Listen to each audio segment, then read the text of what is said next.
भारत की भूमि पे शंकर जी के मंदिर में पार्वती जी मिलेंगे। पूरी भारत की भूमि पे अपने कुरूद के जितने मंदिर हों शंकर जी के, उनमें जाके दर्शन करना, पार्वती जी उनके साथ आना। धमतरी के जितने मंदिर हों, रायपुर के जितने मंदिर हों, भाटापारा के जितने मंदिर हों, कौकड़ी के जितने मंदिर हों, आसपास सुहेला आदि के जितने भी मंदिर हैं, आप उनमें जाकर देखिएगा। शंकर जी के मंदिर में पार्वती जी, शिवजी माता पार्वती जी को काशी की यात्रा करा और काशी की यात्रा कराते कराते पार्वती जी ने क्या देखा कि यहाँ पार्वती के रूप में पार्वती शंकर के साथ नहीं है। भारत की भूमि पर केवल एक स्थान ऐसा है जहां पर शंकर भगवान के साथ में पार्वती जी नहीं है, जहां पर शंकर भगवान के साथ अन्नपूर्णा माता विराजमान है, और वो काशी की पवित्र भूमि है। वहां पार्वती जी नहीं, वहां कौन बैठी है? जम के बोलो जरा। अन्नपूर्णा माता, वहां अन्नपूर्णा माता विराजमान, अन्नपूर्णा माता, पार्वती जी नहीं बैठी। मां माता पार्वती जी का स्थान नहीं, मां अन्नपूर्णा का स्थान। पार्वती पूरे विश्व के मंदिर चली जा, पूरी पृथ्वी पर भ्रमण कर, जितने मंदिर मिलेंगे उसमें तू मेरे साथ में विराजमान। और केवल एक स्थान काशी, जहां पर लोग मुझे विश्वनाथ कहते हैं। कौन सा नाथ है? विश्व। जहां मुझे लोग विश्वनाथ कहते हैं, केवल दुनिया में केवल एक मंदिर ऐसा है विश्वनाथ का जहां पार्वती नहीं अन्नपूर्णा बैठी है। उसका कारण केवल इतना सा है, पार्वती जब किसी के माता पिता परिवार कुटुंब नाते रिश्ते सब छोड़ देते हैं, तब भगवान शंकर कहते हैं जन्म पृथ्वी पर मैंने मनुष्य को दिया। एक बच्चा भी जन्म लिया है तो मेरी मर्जी से हुआ। एक स्त्री ने जन्म लिया, एक पुरुष ने जन्म लिया, एक जानवर ने जन्म लिया, एक पशु ने जन्म लिया, एक जीव ने जन्म लिया, एक पशु ने जन्म लिया, एक पक्षी ने जन्म लिया, वो मेरे बल पर लिया। तो भगवान शंकर कहते हैं मुझे लोग विश्वनाथ कहते हैं। विश्वनाथ का मतलब है कि विश्व में जन्म लेने वाला कोई अनाथ नहीं होता, उसका नाथ शंकर होता है,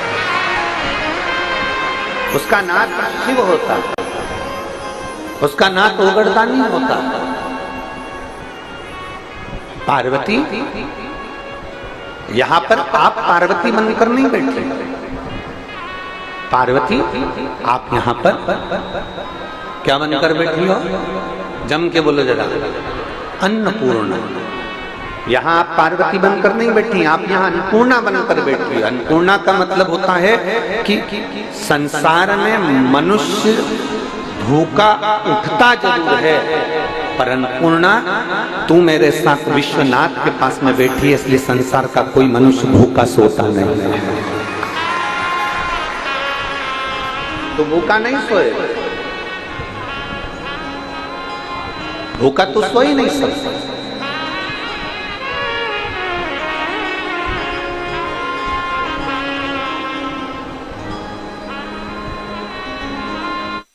भूखा नहीं रह सकता, तो भूखा सो ही नहीं सकता। कभी मौका मिले ना, एक काशी में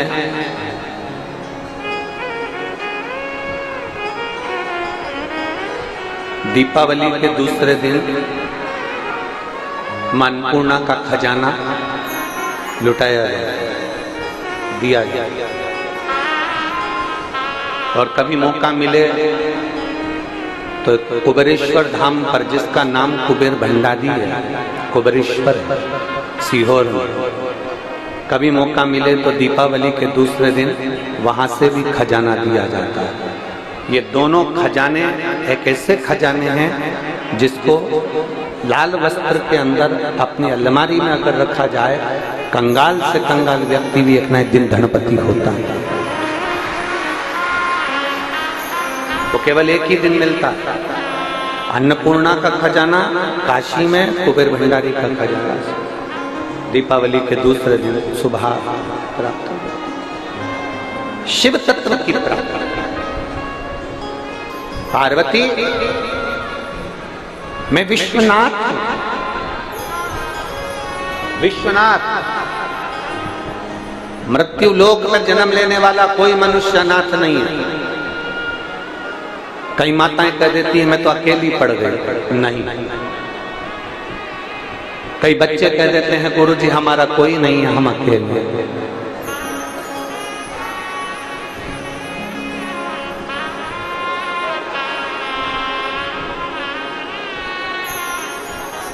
कई जगह पर लिखा रहता है अनाथालय,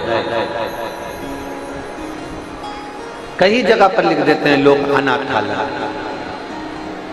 पर हम हाथ जोड़कर निवेदन करते हैं अनाथालय लिखने की जगह लिखो कि विश्वनाथ का घर, अनाथालय नहीं। यहाँ पर आप पालन कर रहे हो ना बच्चे का, यहाँ बच्चे का पोषण कर रहे हो, पालन कर रहे हो, तो वो अनाथ कैसे हो सकता है? कि जिसके सिर ऊपर तेरा हाथ प्रभु, सो दुख काहे का पाए प्रभु, वो दुख काहे का पाए प्रभु। जिसके सिर ऊपर तेरा हाथ प्रभु, वो दुख काहे पाए प्रभु, वो दुख काहे को पाए प्रभु। जो जावे तेरे सत्संग में, जो जावे सत्संग में, वो दुख काहे को पाए प्रभु, वो दुख काहे को पाए प्रभु। जिसके सिर ऊपर तेरा हाथ प्रभु, वो दुख काहे को पाए प्रभु, वो दुख काहे को पाए प्रभु। जो लेता तेरा नाम प्रभु, जो लेता तेरा नाम प्रभु, ओ दुख काहे को पाए प्रभु, वो दुख काहे को पाए प्रभु। जिसके सिर ऊपर तेरा हाथ प्रभु, वो दुख काहे को पाए प्रभु, वो दुख काहे को पाए। जिसके सिर पर तेरा हाथ,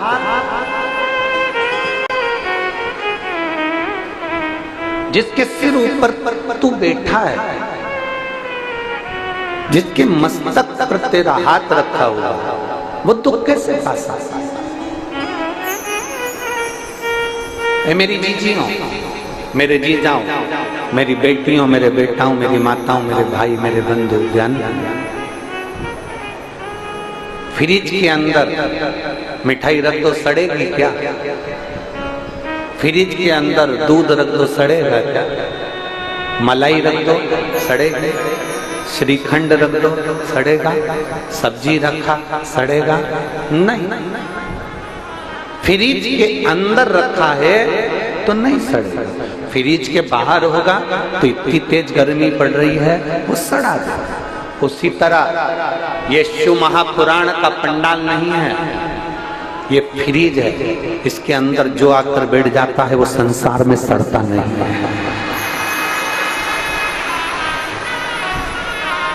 ये कथा का पंडाल नहीं, ये फ्रिज है। इस फ्रिज में जो आकर बैठ गया वो संसार में नहीं सड़ेगा। नहीं तो गर्मी बहुत पड़ रही है अहंकार की, गर्मी बहुत पड़ रही लोभ की, गर्मी बहुत पड़ रही वासना की, तृष्णा की, आसक्ति की, अहंता की, झूठ की, प्रपंच की। ये गर्मी पड़ रही है, ये गर्मी इस आत्मा को सड़ा देगी। इसलिए इस शरीर को, इस मन को शिव की कथा में जरूर लेकर शंकर के पंडाल में जाकर बैठो। और मेरा निवेदन है, जो 7 दिन से इस पंडाल के अंदर रात रात भर पड़े हुए हैं, भगवान की भक्ति में डूबे हुए हैं, उनसे पूछना कि पंडाल में रहने का सुख क्या होता है, भगवान उनकी झोली खुशियों से भरता है कि नहीं भरता, वो पूछो।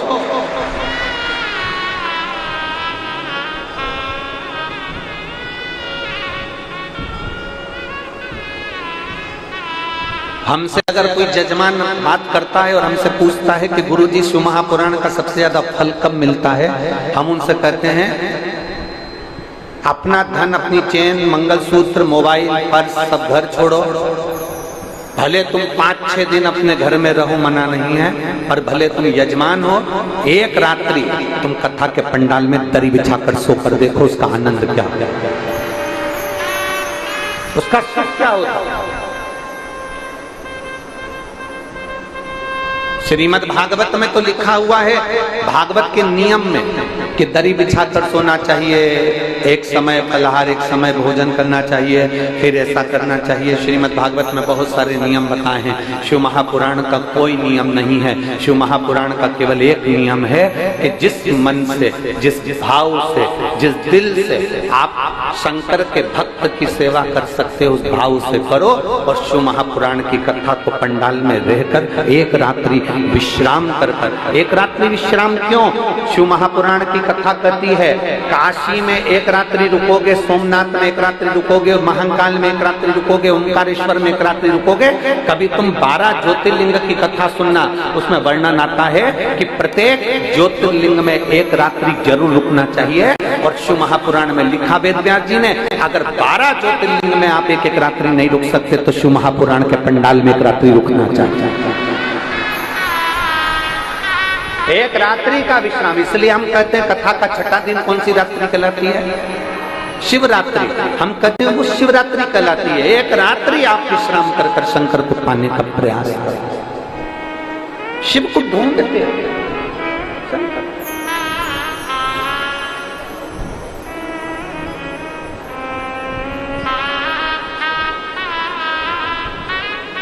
हमारे देवरी महादेव को ढूंढने का प्रयास करें। पार्वती, बच्चे कह देते हैं हमारा कोई नहीं है, माताएं कह देती है हमारा कोई नहीं है, पुरुष कह देते हैं हमारा कोई नहीं है, दुख की घड़ी आती है तब लोग कह देते हैं हमारा कोई नहीं है। शिव महापुराण की कथा कहती है, माता के गर्भ से जब जन्म लिया था ना, जुड़वा बच्चे भी होते हैं ना, तो उसमें भी 2-5 मिनट का गैप हो जाता है। माँ के गर्भ से जब जन्म लिया था तो अकेले पैदा हुए थे, मरोगे तो भी अकेले जाओगे। इसलिए संसार में ये मत सोचना क्यों।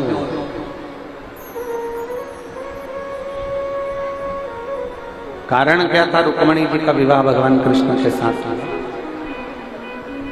उसका केवल एक कारण है, रुक्मणी जी ने अपने पिता राजा भीष्म के पास बैठकर जो भी आता था उससे सत्संग श्रवण किया, भगवान कृष्ण के बारे में सुना, भगवान कृष्ण के बारे में श्रवण किया, भगवान कृष्ण के बारे में चर्चा की। अब भगवान कृष्ण के बारे में दिन रात चर्चा करते रहे, सुनते रहे, तो रुक्मणी जी के हृदय में यह भाव पैदा हो गया कि मुझे कृष्ण को अपना बनाना है और मुझे कृष्ण का हो जाना।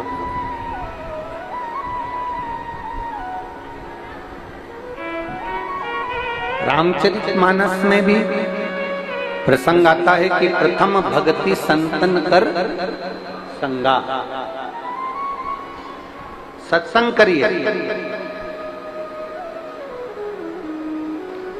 जब हम प्रथम भक्ति का और स्मरण करेंगे तो उसमें हम जब सत्संग करेंगे, सुनेंगे, भगवान की कथा को धारण करेंगे, श्रवण करेंगे, बोलेंगे, भगवान की कथा सुनते जाएंगे, सुनते जाएंगे, सुनते जाएंगे, तो भगवान शंकर की कृपा एक दिन होगी और हमारे दुख काटने के लिए हमारा महादेव हमारे करीब में जरूर,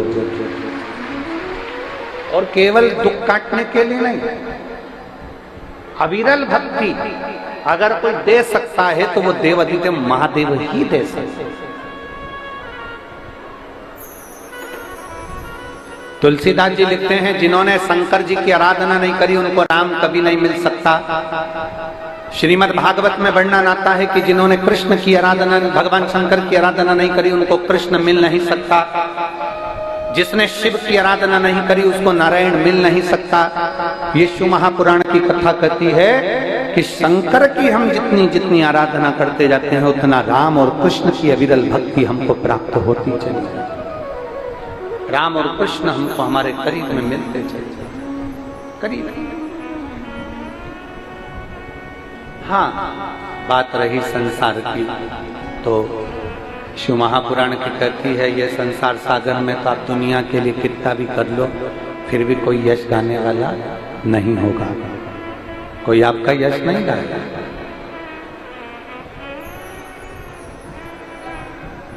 कौन गाएगा?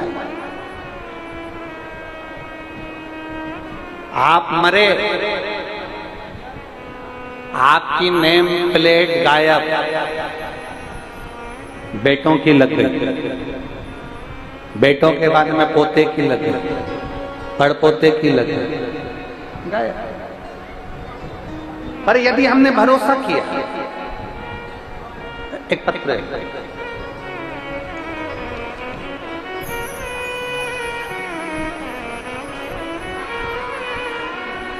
मैं ओम प्रकाश साहू, पत्नी पुष्पलता साहू, नवापारा अभनपुर के पास दादर झोरी, मेरा मोबाइल नंबर ये है, कहीं बैठी हो तो हाथ हिला सकती हैं, अगर कहीं बैठी हो तो अपना हाथ हिला सकती हैं। मैं ओम प्रकाश साहू, पत्नी पुष्पलता साहू, नवापारा अभानपुर के पास दादर झोरी से हूं, मेरा मोबाइल नंबर ये है, कहीं बैठी हो तो हाथ हिला सकती हैं। हमारी शादी को 9 वर्ष बीत गए थे, संतान का कोई सुख नहीं था। तब आपकी कथा पहली बार श्रवण करी और कथा को श्रवण करने के बाद में हमने शंकर जी के मंदिर में जाना प्रारंभ करा। थोड़ा रिटर्न बढ़ा और प्लेन करो रिटर्न को थोड़ा सा। शिव जी के मंदिर में जाना प्रारंभ करा और शंकर जी के मंदिर में जाते सफेद आंकड़े की जड़ का हमने प्रयोग करा। आंकड़े की जड़ को बांधे हुए में 6 महीना बीत गए, पर संतान का सुख नहीं। कुछ समय के बाद हमने फिर से सफेद आंकड़े की जड़ को बांधा, दोबारा से मंदिर जाना चालू किया, फिर भी हमारा गर्भ नहीं फैला। तब हमने मंदिर में जाकर मंदिर की सफाई करना प्रारंभ कर दिया और मंदिर की सफाई करते, शंकर भगवान के मंदिर में झाड़ू पोछा करते। तब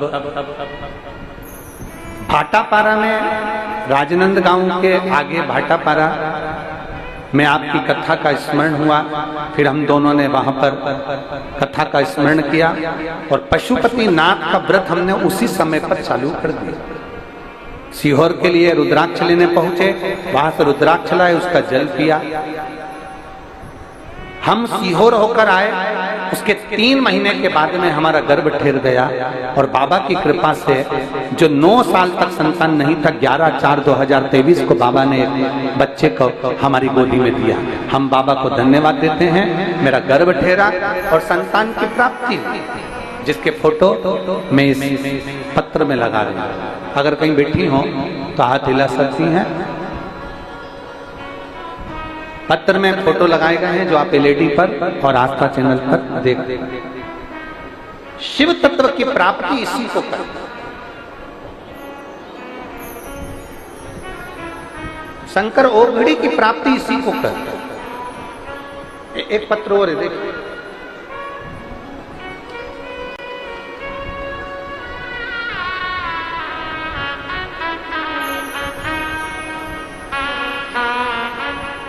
लक्ष्मी साहू, पति श्री टिकेश्वर प्रसाद साहू, मैं ग्राम कुरुद, जिला धमतरी, छत्तीसगढ़ की निवासी हूं। कहीं बैठी हो तो हाथ हिला सकते हैं। हाथ हिला दो एक बार। श्री शिवाय नमस्ते। बच्चा आया है क्या साथ में? बच्चे लाए? आ जाइए, ले आओ। मैं लक्ष्मी साहू, पति श्री टिकेश्वर प्रसाद साहू, ग्राम कुरुद, जिला धमतरी, छत्तीसगढ़ की निवासी हूं। मेरा मोबाइल नंबर ये है। प्लेन नहीं हो रहा है, गला पकड़ रहा है। सन 2022 में मेरे बच्चेदानी में 2 गठान हो गई थी, जिसका इलाज 1 साल तक चलता रहा, फिर भी वो ठीक नहीं हुई। डॉक्टरों ने भी बोल दिया कि आपका गर्भ नहीं ठहरेगा। दूसरी बार फिर इलाज प्रारंभ किया गया, पर वो गठान जैसी की जैसी रही। डॉक्टरों ने कहा तुम्हारा गर्भ नहीं ठहर सकता क्योंकि गर्भाशय में 2 गठाने हैं और नस चोक, जिसके कारण बस तुम्हारा गर्भ नहीं ठहरेगा। तब हमें करते क्या, पहली बार आपकी कथा YouTube पर श्रवण करी और जनवरी 2023 में गुड़ियारी रायपुर में आपकी कथा सुनने के लिए हम दोनों पति पत्नी पहुंच गए। गुड़ियारी रायपुर में बैठकर हमने कथा सुनी। वहां की जमीन की रच को हमने अपने गर्भाशय में लगाया और गर्भाशय में लगाने के बाद में वहां से प्रणाम कर कर पशुपतिनाथ का व्रत चालू कर दिया। पशुपति व्रत करते, शिवजी के मंदिर में जाते, नंदी के पास बैठकर एक बेलपत्र खाते, बेलपत्र खाते और बाबा से प्रणाम कर कर कहते बाबा मेरे गर्भाशय में 2 गठान हैं, संतान की प्राप्ति नहीं हो रही, कई साल हो गए, बाबा कृपा कर दीजिए। तब बाबा का मैं क्या गुणगान करूं गुरुदेव। 2 महीने के बाद हमने जांच कराई तो गर्भाशय की दोनों गठाने गल चुकी थी और हमारा गर्भ ठहर चुका था। और बाबा की कृपा से 2/1/2024 को बाबा ने ऐसी कृपा कर दी कि हमारे घर में बच्चे ने जन्म लिया है। मैं बाबा को धन्यवाद देने के लिए आई हूँ, बाबा को प्रणाम करने के लिए आई हूँ। ये शिव तत्व है, ये ओघड़ी है, ये शंभु है, ये त्रिकालदर्शी शंकर है। और खाली ना जाता कोई दर से तुम्हारे, खाली ना जाता कोई दर से तुम्हारे, मैं भी खड़ी हूँ नन्हे बाहें पसारे, अपने हृदय से लगा लो, गिरा जा रहा हूँ, उठा लो, भोले अपने दर से अब तो ना टालो, गिरी जा रही हो, उठा लो। शिव कथा कर रही है, भगवान शंकर ओघड़दानी का संवाद। एक समर्पण मूल, एक विश्वास मूल, एक दृढ़ता मूल।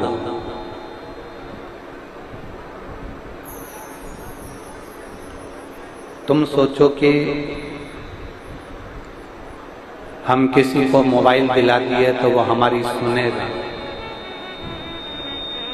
तुम सोचो कि हमने किसी को मकान दिला दिया तो वो हमारी सोचेगा। तुम सोचो कि हमने किसी को बहुत सारा धन दे दिया तो वो हमारी सोचेगा, हमारे लिए विचार करेगा? नहीं।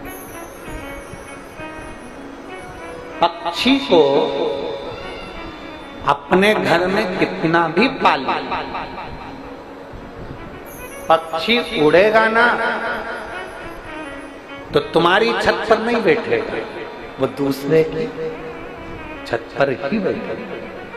पक्षी को तुम कितना भी दाना दे लो, पक्षी को तुम कितना भी पाल लो, पक्षी को तुम कितना भी लाड लड़ा लो, पक्षी हमेशा दूसरे की छत पर जाकर ही बैठता है। उसी तरह तुम कितना भी किसी के लिए कर लो, जब तुम्हारा बुरा वक्त आएगा ना तब कोई तुम्हारा साथ नहीं देगा, केवल एक देवाधिदेव महादेव तुम्हारा साथ देगा, उसके सिवाय कोई तुम्हारा साथ देने वाला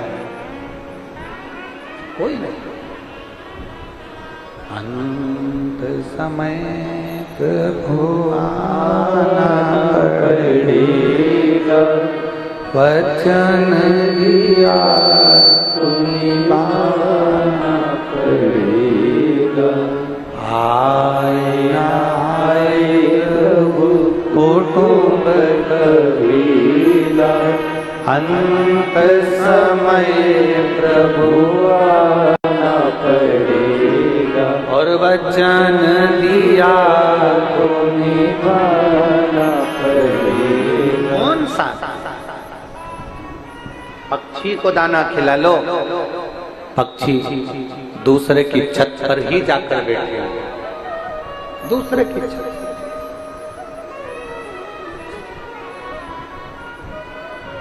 आप किसके लिए कितना भी करो, किसी के लिए आप जान निकाल कर रख दो तो भी वो तुम्हारा नहीं हो सकता। कब तक अच्छा लगेगा? जब तक तुम देते रहो। जिस दिन तुमने देना बंद करा उस दिन तुम बुरे हो जाओ।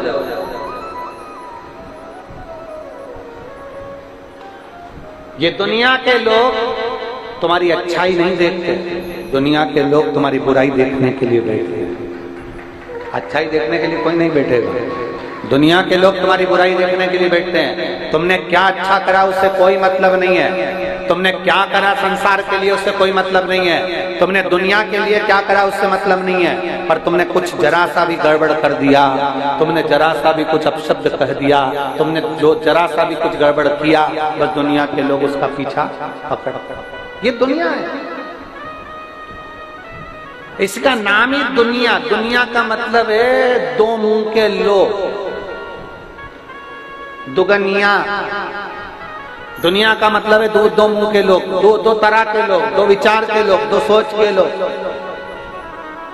तो वो हमारे यहाँ कथा आती है श्रीमद् भागवत कथा में, वो तानपात की कितनी धर्म पत्नियां थी? दो, एक सुनीति एक सुरुचि। लोगों ने पूछा गुरुजी तानपात की दो पत्नी थी, हमने कहा तुम्हारी भी तो दो ही हैं। कहा गुरुजी कैसी बात करते हो, वो तानपात की दो पत्नियां थी, हमारी दो कहाँ हैं? हमने कहा ये तानपात की दो पत्नियां नहीं है, हमारी दो आकांक्षाएं, हमारी दो इच्छाएं, हमारे दो मन है। हर व्यक्ति की दो पत्नियां, प्रत्येक संसार का मनुष्य जितना जन्म लेता उसकी दो इच्छाएं चलती, दो आकांक्षाएं चलती। कथा में आएगा तो दो इच्छा से आएगा, एक घर से निकला आज लाल कलर की साड़ी पहनूं कि नीली पहनूं, दो इच्छा हो।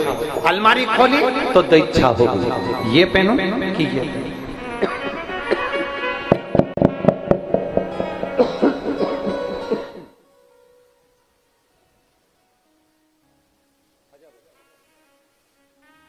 दो इच्छाएं प्रकट होती हैं। गला पकड़ रहा है बाबा माइक।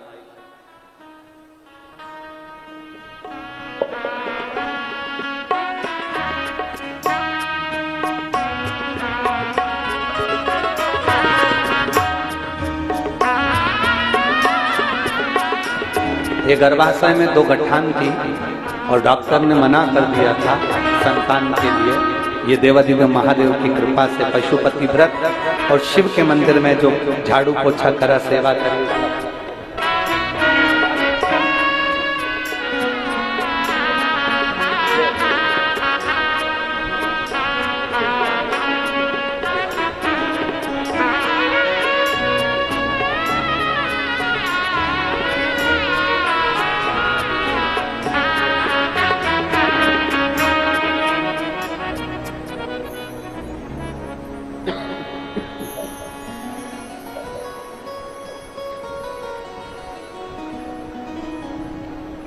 अब दो किसी को भी, दुनिया है,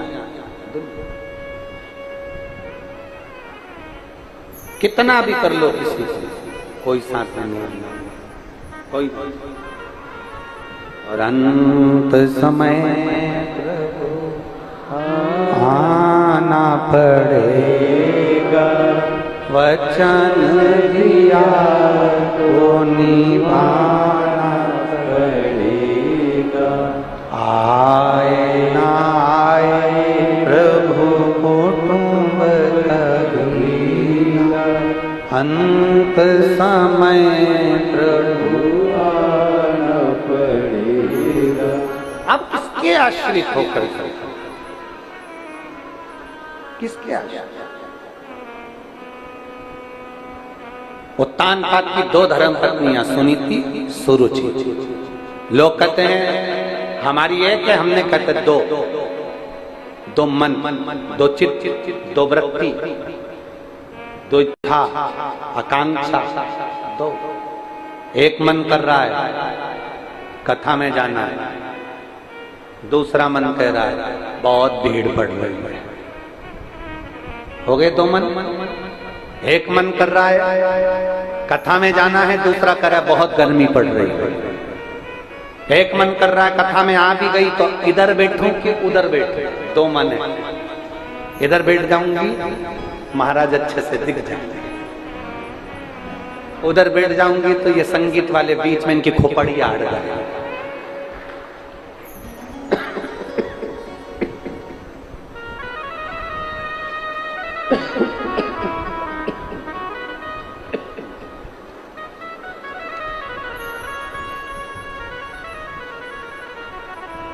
दो मन, फिर अब भोजन करने बैठे फिर दो मन। भोजन करते समय भी दो मन। रोटी का टुकड़ा तोड़ा, दाल भी रखी थी, गिलकी की सब्जी भी रखी थी, लौकी की सब्जी भी रखी थी। टुकड़ा तोड़ते से मन कर रहा पहले इससे खाऊं, दो मन। कपड़ा पहनते समय दो मन है, भोजन करते समय दो मन है, कहीं जाते समय दो मन है, किसी से बात करते समय दो मन है,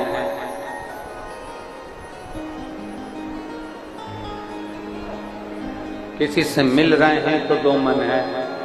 ये केवल उत्तान पाद की दो धर्म पत्नियां नहीं है, प्रत्येक जीव की दो इच्छाएं, दो मन चलते हैं। और एक पत्नी उत्तान पाद की सुनीति थी जिसके गर्भ से ध्रुव जी ने जन्म लिया था, और दूसरी पत्नी थी सुरुचि जिससे उत्तम ने जन्म लिया था। दो मन में से एक मन हमें भटका देता है और दूसरा मन हमें परमात्मा की ओर लेकर जाता है। एक मन भटका रहा है, एक मन अच्छी जगह ले जा रहा है और एक मन बुरी जगह ले जा रहा है।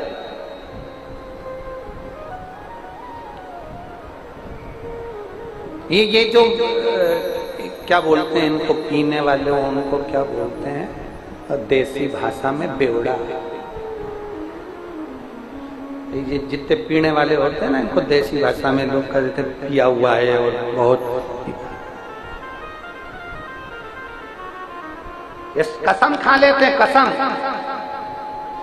मेरे बच्चे मेरे को प्रिय है, मेरी पत्नी मुझे प्रिय है, मेरा परिवार मुझे प्रिय है, कल से हाथ नहीं लगाऊंगा, हाथ नहीं लगाऊंगा। 4, 5, शाम की 6, 7, 7:30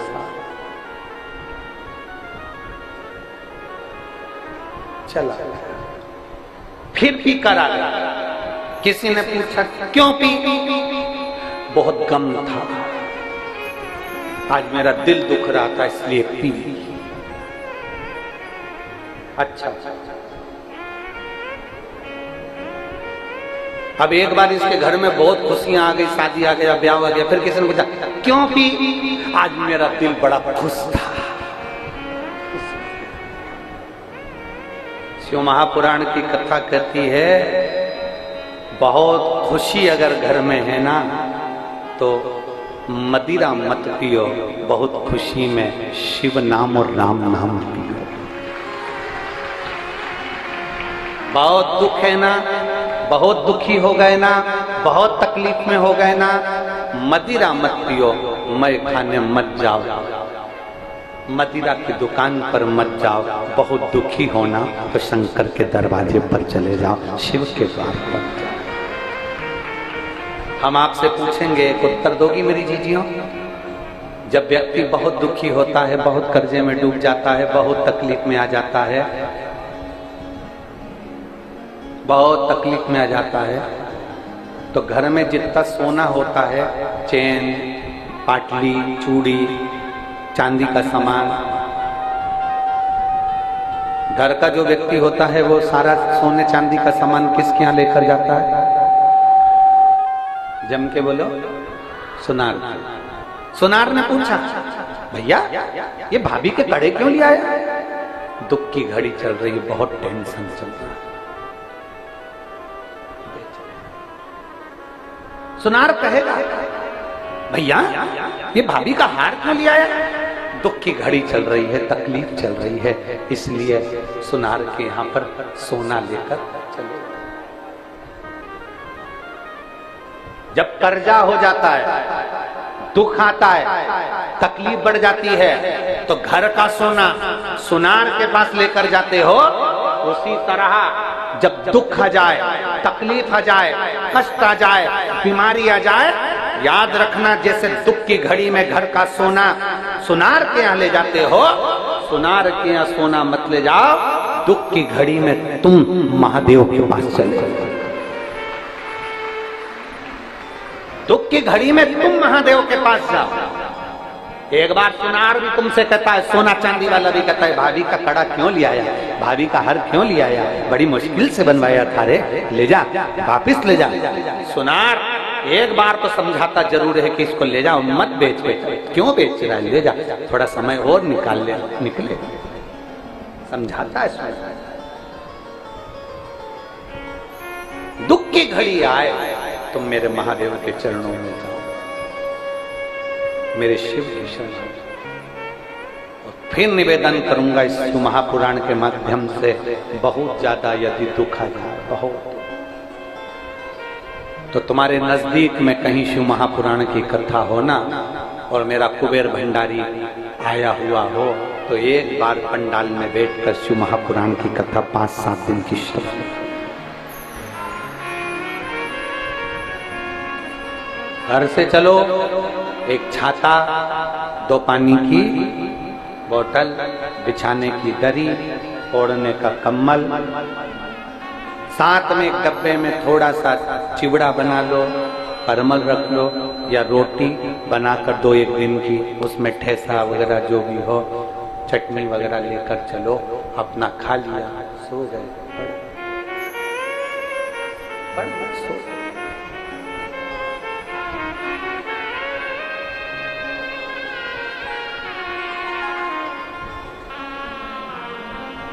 इस पंडाल में एक माता ऐसी बैठी है,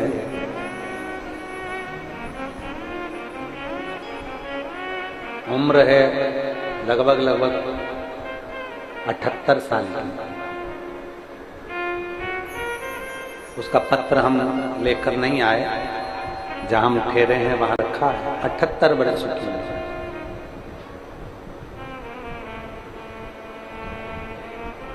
घर से चली, बिछाने का लेकर, ओढ़ने का लेकर, सब साधन लेकर जिस पंडाल में जाती है, उस पंडाल में ये उसकी लगभग 8वीं या 7वीं कथा है। जिस पंडाल में जाती है, वो दरी पर जिस पे बैठती है, उस दरी पर से वॉशरूम के लिए या सोच कर्म के लिए भी नहीं जाती। 7 दिन अपनी इंद्रियों पर इतना कंट्रोल कर लेती है कि 7 दिन एक जगह पर अपना लाया खाती है, अपना लाया पीती है, और किसी से मांगती भी नहीं और कहीं जाती नहीं। अपना लाया। रोटी लेकर चलती है साथ में, वो रोटी खुद की खाती है, किसी से मांगा नहीं, अपना स्वयं। और एक आप और अपन देने की मन में नहीं सोचते, कोई पानी का पाउच देने आया।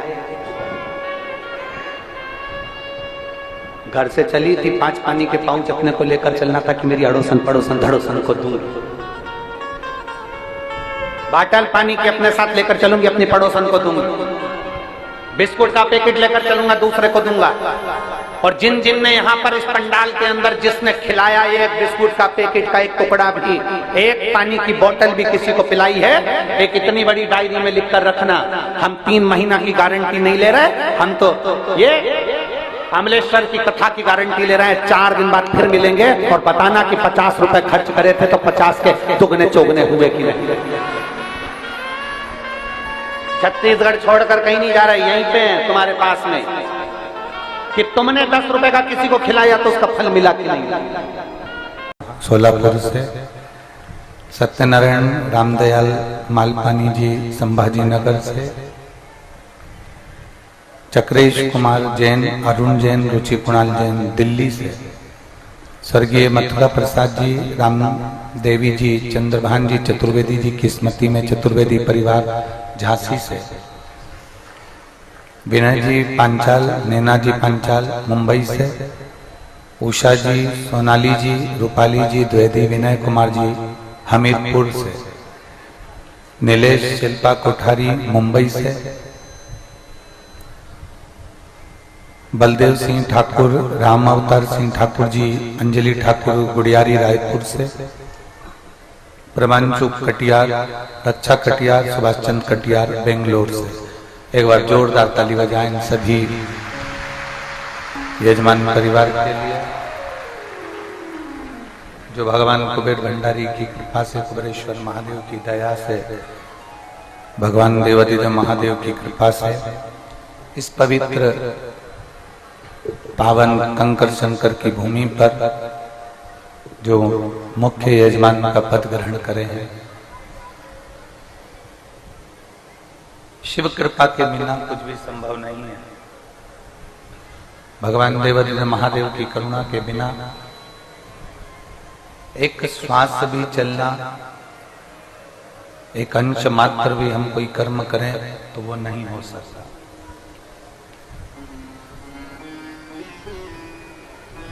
एक उसकी जो उदारता होती है, उसकी जो कृपा होती है, उसकी जो करुणा होती है, उसकी जो दया होती है, उसी के अनुसार हमारा जीवन, उसी के अनुसार हमारे जीवन का लक्ष्य निश्चित होता है। जब तक वो कृपा ना करे, जब तक वो दया ना करे, जब तक उसकी करुणा ना हो, जब तक उसकी उदारता ना हो, तब तक जीवन का कोई सुख हमें प्राप्त नहीं हो सकता। क्योंकि हमने पहले की कथा में कहा है और आज फिर आपसे निवेदन कर रहे हैं, आज फिर कह रहे हैं कि ब्रह्मलोक के देवता हैं भगवान ब्रह्मा जी, वैकुंठ लोक के देवता हैं भगवान नारायण, इंद्र लोक के देवता हैं इंद्रदेव, पाताल लोक में, नागलोक में नाग देवता विराजमान। पर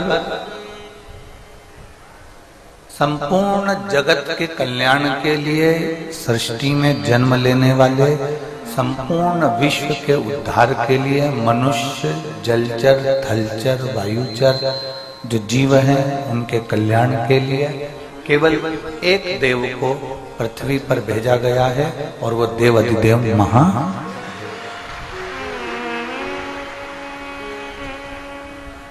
केवल एक देव पृथ्वी पर है, एक देव पृथ्वी पर विराज। मीठा से वृत्ति ना है, एक देव पृथ्वी पर है और वो एक देव देवादिदेव महादेव है। जिनको मृत्यु लोक में चोंगे जैसी आवाज आ रही है पूरी,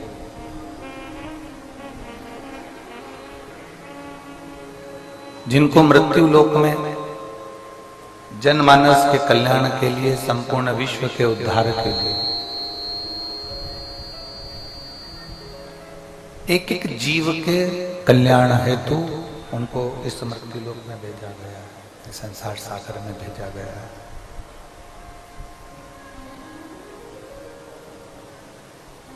हमारे बिल्कुल करीब में, हमारे बिल्कुल नजदीक में एक देव रहे। नारायण वैकुंठ में पहुंच जाते हैं, ब्रह्मा जी ब्रह्मलोक में पहुंच जाते हैं, इंद्रलोक में पहुंच जाते हैं। पर एक देवता रहे, आपके और हमारे बीच में रहे। एक देवता हमारे और आपके बीच में रहे, इसलिए 33 कोटि देवी देवताओं में एक देव, देवाधिदेव महादेव को पृथ्वी पर रखा है। एक देव को पृथ्वी पर रखा है कि ये संसार के जितने जीव हैं, मनुष्य हो चाहे जलचर हो, चाहे थलचर हो, चाहे वायुचर हो, जितने जीव हैं, इन जीवों को एक बल प्रदान करेंगे। इन जीवों को एक सुख, इन जीवों को एक आनंद प्रदान करेंगे। इसलिए उसका एक नाम महामृत्युंजय भी कहा गया। गला पकड़ रहा है बाबा। उसका एक नाम महामृत्युंजय भी कहा गया। महामृत्युंजय से मतलब है कि जिंदगी में जब आप तकलीफ में हैं, जब आप जीवन में दुख की घड़ी में हैं, तकलीफ में हैं, कष्ट में हैं, या आप कहीं ना कहीं किसी ना किसी रूप में कष्ट का जीवन जी रहे हैं, उस समय पर शंकर को याद करना यह आपका क्रम है। शिव का स्मरण करना।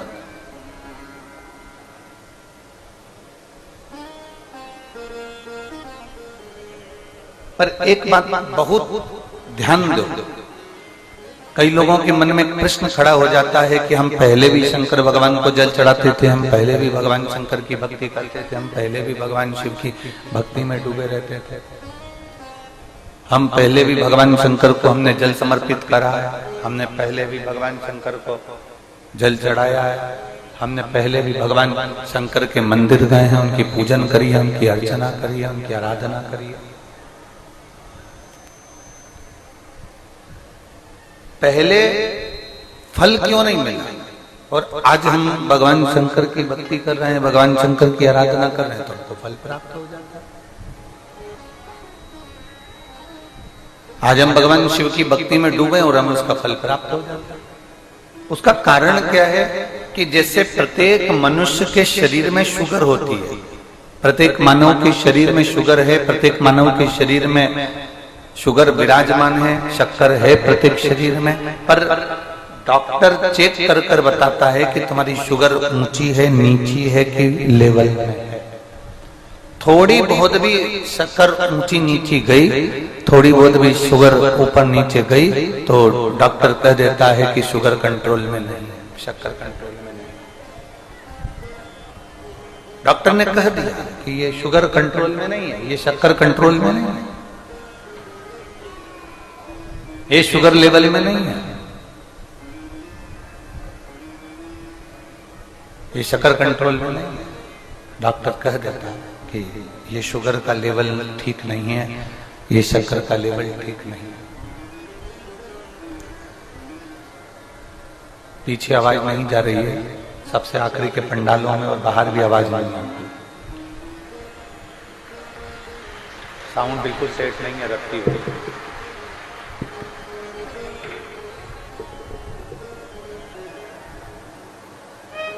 शुगर का लेवल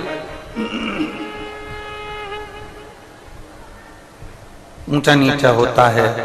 जैसे ही शुगर ऊपर नीचे जाती है तो डॉक्टर कह देता है कि ये ऊंची चली गई, ये नीची हो गई, ये लेवल में नहीं है। पीछे के माइक हम खोलिए, पीछे पीछे के सब दूर के माइक खोलिए जरा बाहर। शुगर का लेवल डॉक्टर बता देते हैं कि ये ऊंचा है, वो नीचा है, या लेवल में नहीं है, ये लेवल में है। शिव कथा कह रही है, भगवान शंकर का संवाद कर रहा है, शिव महापुराण कह रही है। शंकर के स्मरण में जब हम ज्ञात हुआ, हमको जैसे शुगर का लेवल हमको ज्ञात हुआ, ऐसे ही हमें भगवान शंकर की भक्ति का लेवल भी ज्ञात हुआ कि शिव भक्ति में है क्या, भगवान शंकर की भक्ति में है क्या, भगवान शंकर की भक्ति में रस तत्व क्या है।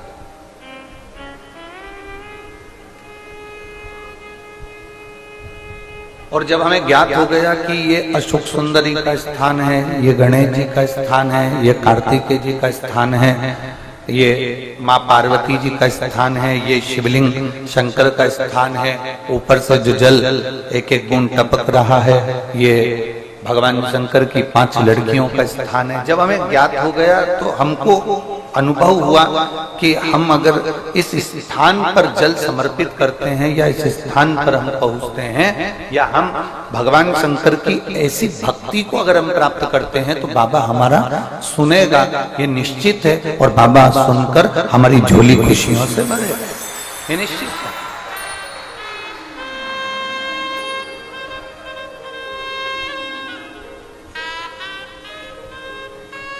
हमारे मन को हमने केंद्रित करा शंकर की ओर, हमारे मन को हमने केंद्रित करा भगवान देवदेव महादेव की ओर, हमारे मन को हमने केंद्रित करा भगवान शंकर की विरल भक्ति की ओर। एक कपास रुई,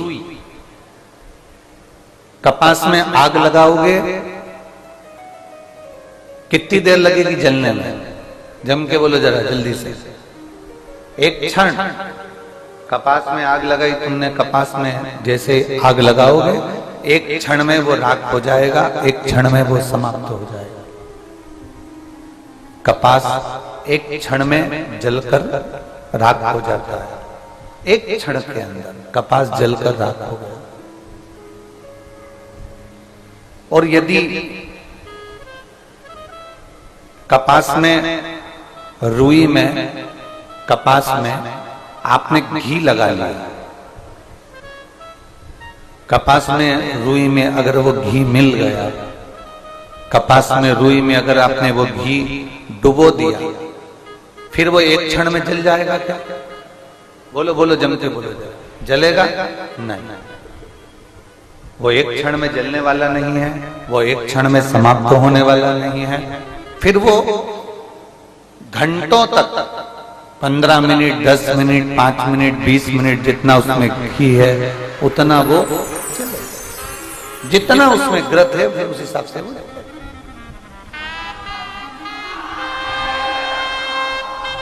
जितना ग्रत है उसमें, जितना घी है उसमें, फिर उस हिसाब से वो जल। कपास को जलने में देरी नहीं लगती, कपास 1 मिनट में जलकर राख हो जाता है। पर कपास में अगर घी लगा दिया जाए, कपास को घी में डुबो दिया जाए, तो वो घंटों तक चलता है और घंटों तक प्रकाश भी करता है।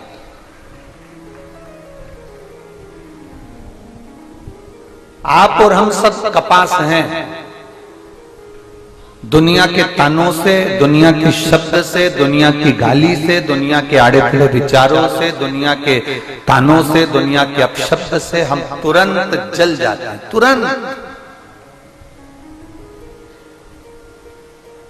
आप और हम सब कपास की तरह, आप और हम सब कपास की तरह, एक क्षण लगता है और हम जल जाते हैं, एक क्षण लगता है और हम जल जाते हैं, एक क्षण बस।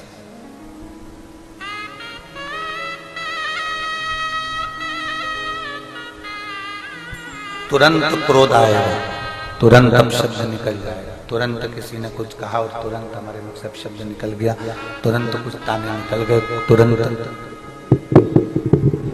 तुरंत आड़ी टेढ़ी बातें निकल गई, तुरंत। हम सब कपास की तरह, कपास की तरह हमारा जीवन। अब कपास को राख होने में एक क्षण लगता है। प्रेशर खोलो अंदर का, बाहर के भी प्रेशर खोल के रखो सबके लिए। कपास को राख होने में एक क्षण लगता है, एक क्षण। पर उस कपास को घी में डुबो दो, घी में डाल दो, तो वो कपास बहुत लंबा चलता रहता है। और वो कपास फिर राख नहीं होता, फिर वो कपास घी में डूबने के बाद अंधेरे में भी प्रकाश कर देता है और दुनिया में भी प्रकाश कर देता है।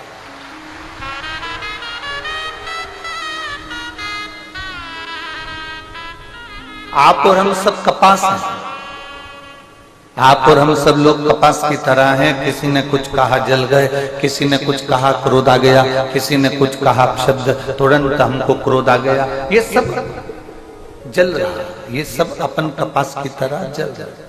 पर जब से आपने शिव महापुराण के घी में डुबकी लगाई है, जब से कपास को घी में डाला गया है, तब से कपास जलता तो है पर दुनिया में प्रकाश करता है। वो स्वयं राख नहीं, वो स्वयं राख नहीं। और तेरी कृपा बिना न हिले एक भी अणु, लेते हैं श्वास तेरी कृपा से। बखान क्या करूं मैं राखों के का, चपटी भभूत में खजाना कुबेर का।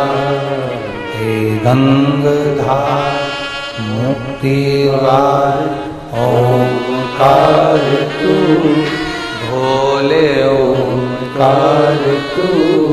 आयो शरण तिहारी शंभु तार तार तू।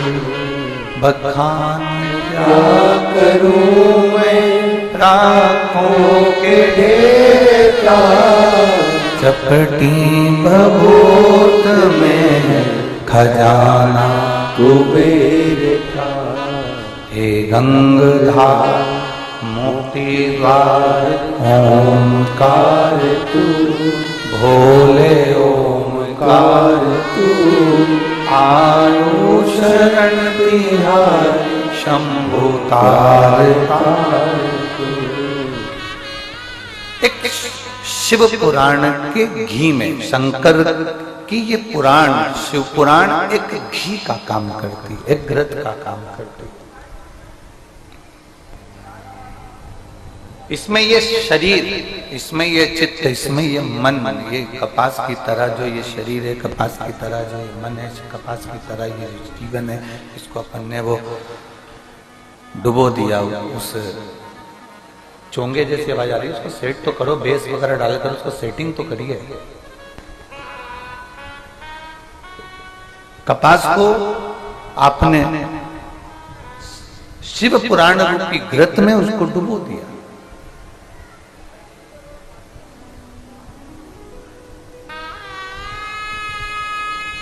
अब उसने क्या करा है? प्रकाश ही प्रकाश करा। प्रकाश कैसा करा? आपने जो सुना वो सुनकर आपने दूसरे से कहा। उसने कोई एक लोटा जल भगवान शंकर के मंदिर में चढ़ाना प्रारंभ करा, एक लोटा जल भगवान शिव को देना प्रारंभ करा, एक लोटा जल भगवान शंकर को समर्पित करना प्रारंभ करा।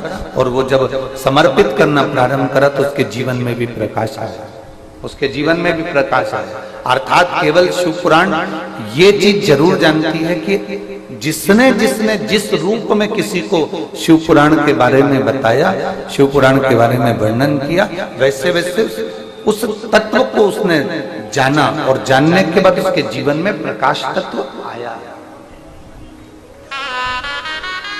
कितना सुंदर एक संवाद आता है, कल कथा में चल रहा था, एक बड़ा सुंदर संवाद कल कथा के अंतर्गत चल रहा था कि नागेश्वर ज्योतिर्लिंग का अपन स्मरण कर रहे थे। एक वैश्य और उसकी धर्म पत्नी, और उसके घर में संतान का सुख नहीं है।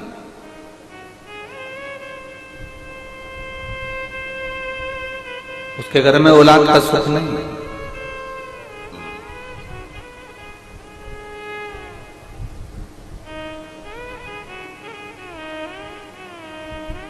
कल कथा में कहा था उसने एक काम बड़ा विचित्र करा।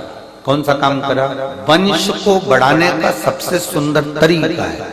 क्या तरीका है? जम के बोलो। बेलपत्री के वृक्ष को रोपित करना, बेलपत्र के वृक्ष को लगाना।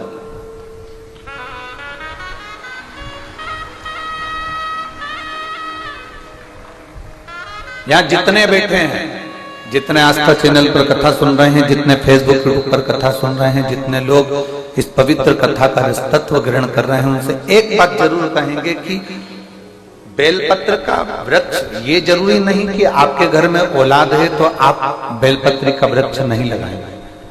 आपके घर में भरा पूरा परिवार है तो आप बेलपत्री का वृक्ष नहीं लगाएंगे ना। शिव पुराण कहती है अपने परिवार की कई पीढ़ियों को तारने के लिए एक वृक्ष अवश्य लगाना चाहिए, बेलपत्र।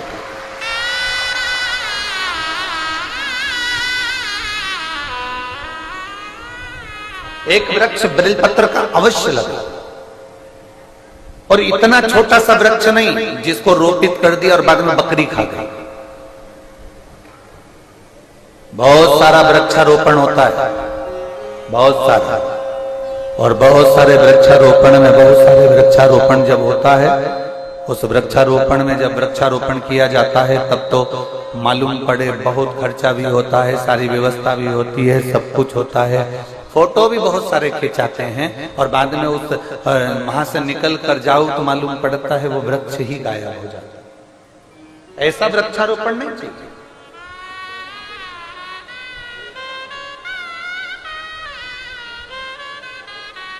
जो मुख से निकला, जो आपने किया, वो दिखना भी चाहिए। जो आपने किया उसको दिखाना भी चाहिए, उसको दिखना भी चाहिए।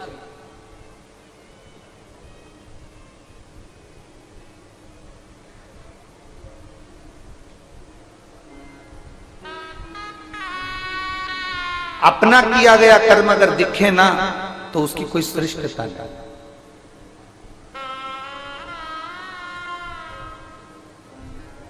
महाराज यहां कुबेरेश्वर धाम पर सामने जो रोड है, अभी आप लोग जिस रोड पर चल रहे होंगे, ये पक्की बनी।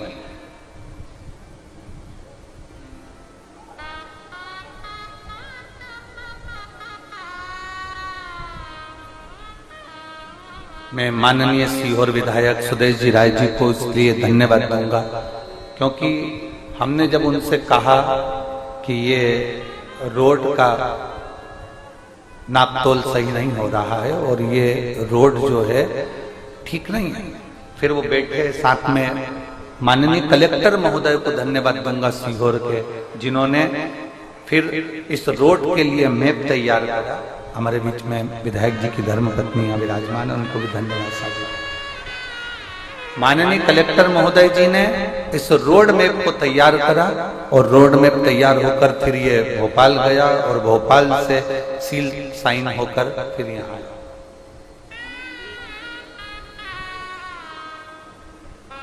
जो ये रुचि,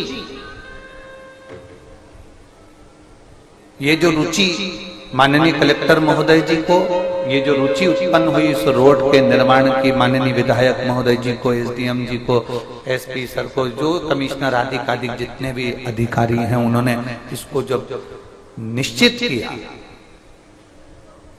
तो वो सामने दिखा। आप जितना करते हैं वो सम्मुख में दिखना चाहिए। एक वृक्ष लगाओ, 10 लगाने की जरूरत नहीं है। कितना लगाओ? जम के बोलो जरा, एक। पर निवेदन तुमसे इतना सा है कि वो एक वृक्ष तुम्हारा साल में दिखना चाहिए।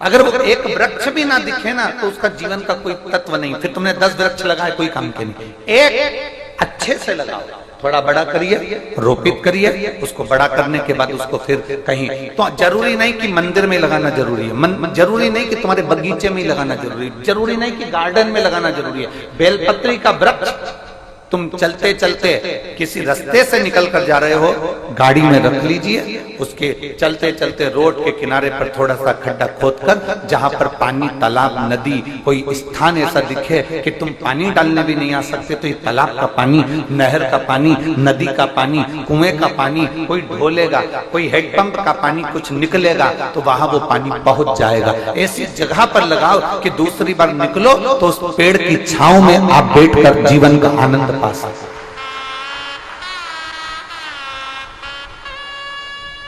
उस वृक्ष की छांव में बैठकर आप अपने जीवन का आनंद पा सको। कितना सुंदर संवाद है। शिव महापुराण की कथा कहती है, देवराज नाम का ब्राह्मण, जिसने कभी धर्म नहीं करा, जिसने कभी सत्कर्म नहीं करा, जिसने कभी भगवान का भजन नहीं किया, जिसने कभी अच्छा काम नहीं किया, ब्राह्मण कुल में जन्म लेने के बाद भी देवराज ने अच्छा कर्म नहीं किया। ब्राह्मण कुल में जन्म लेने के बाद भी देवराज ने कोई अच्छा काम नहीं किया। ब्राह्मण कुल में जन्म लेने के बाद भी देवराज कोई श्रेष्ठ कर्म नहीं कर पाया। ब्राह्मण कुल में जन्म लेने के बाद भी देवराज ने कोई अच्छा काम नहीं किया। शिव पुराण कहती है, अगर आपको कुर्सी मिली है, पद मिला है, प्रतिष्ठा मिली है, आप जिस कुर्सी पर बैठे हो, जिंदगी में बहुत कुछ करना, पर उस कुर्सी पर बैठकर एक काम जरूर करना कि हमारा आने वाला जीवन भी संवर जाए और हमारा आने वाला जन्म भी संवर जाए। ऐसा कुछ कर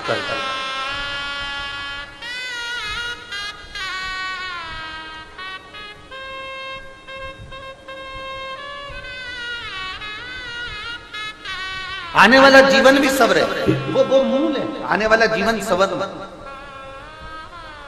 मैं माननीय कलेक्टर महोदय जी सीहोर को धन्यवाद दूंगा। आपने बहुत रोड बनवाए होंगे, बहुत कुछ करा होगा, पर ये कुबेरेश्वर बाबा की धरा का जो रोड है, ये जो बनवाया है, ये एक जन्म का नहीं, आपने कई जन्मों का पुण्य इकट्ठा कर उसको निर्मित करवाया। बहुत बहुत। और इसमें फिर विधायक महोदय हो, सांसद महोदय, जो भी उसमें सहयोगी हैं, वो एक आनंद का सुख का श्रेष्ठ कर्म कर। एक पौधा लगाओ। देवराज नाम का ब्राह्मण जिसने अच्छा कर्म नहीं किया था, शंकर जी के मंदिर में चोरी का सामान लेकर गया था, चोरी का सामान लेकर बाहर निकला, निकलने के बाद उसके शरीर में इतना ताप पड़ रहा था कि वो बेलपत्र के वृक्ष के नीचे ठहर गया। ठंड में लगने के कारण उसका शरीर कांप रहा था। कांपते कांपते उसका शरीर इतना कांपा कि वही उसके प्राण छूट गए, वही प्राण छूट।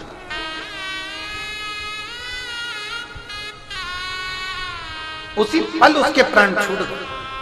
अब कोई पुण्य नहीं करा, उसने कोई दान नहीं करा, उसने कोई सत्कर्म नहीं करा, उसने कोई अच्छा कर्म नहीं करा, पर उसकी माँ ने एक काम करा था। शंकर भगवान के मंदिर में एक लोटा जल चढ़ाया था, जिसका पुण्य देवराज के खाते में गया, और देवराज बेलपत्री के पेड़ के नीचे प्राणों को त्यागा। और देवराज बेलपत्र के पेड़ के नीचे जब प्राणों को त्यागा, तो वृक्ष की छांव, ये जो जितने मुर्दे जाते हैं ना, मरने के बाद जो शमशान लेकर जाते हैं, उसमें आज भी सनातन धर्म में, हिंदू धर्म में एक नियम है कि मुर्दे को ले जाते समय बीच में रोका जाता है।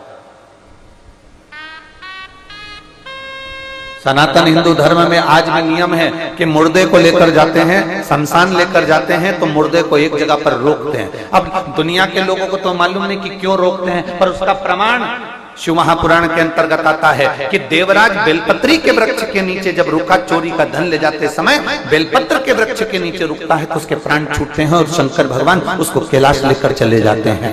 ये शास्त्र संबद्ध का स्मरण करता है, ये हमारा शिव पुराण कहता है। इसलिए मुर्दे को भी बीच राह में बेलपत्री का वृक्ष देखकर थोड़ी देर रोका जाता था कि कैसा भी पापी जीव हो, कम से कम बेलपत्री की छांव पड़ेगी तो तर जाएगा, इसलिए उसको रोका जाता।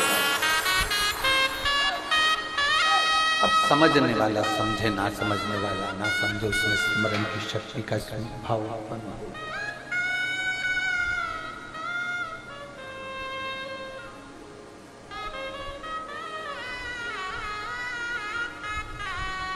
कुछ कुछ जीवन के सूत्र ऐसे हैं जो हमारे जीवन में उन्नति की ओर हमको लेकर चले जाता है। कुछ कुछ सूत्र हमारे जीवन के ऐसे।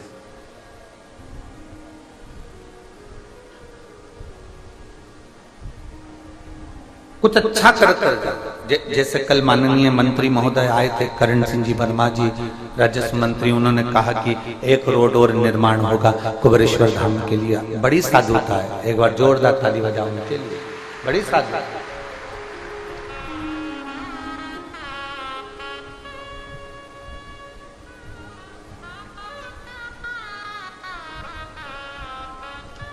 और शंभो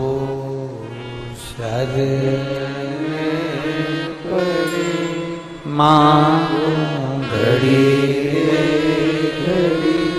दुख काटो, दया करी दर्शन आपो।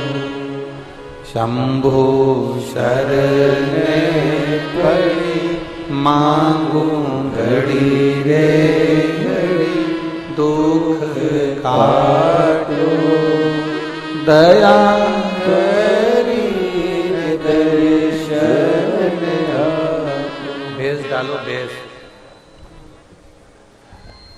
शिव तत्व की प्राप्ति।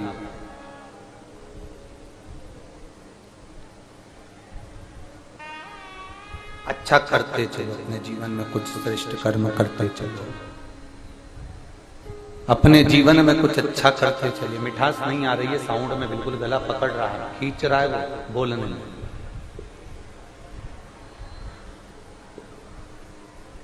अच्छा करते चलो अपनी जिंदगी में। जितना श्रेष्ठ कर्म करोगे उतना अपने जीवन के, हाँ पद है, प्रतिष्ठा है, कुर्सी है, उसका सदुपयोग करो।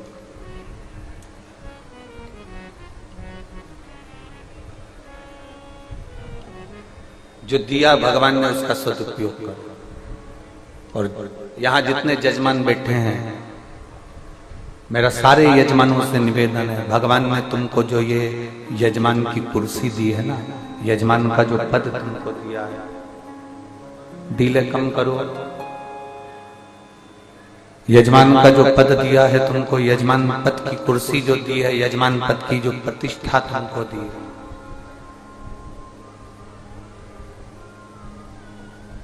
यजमान बनने के बाद भी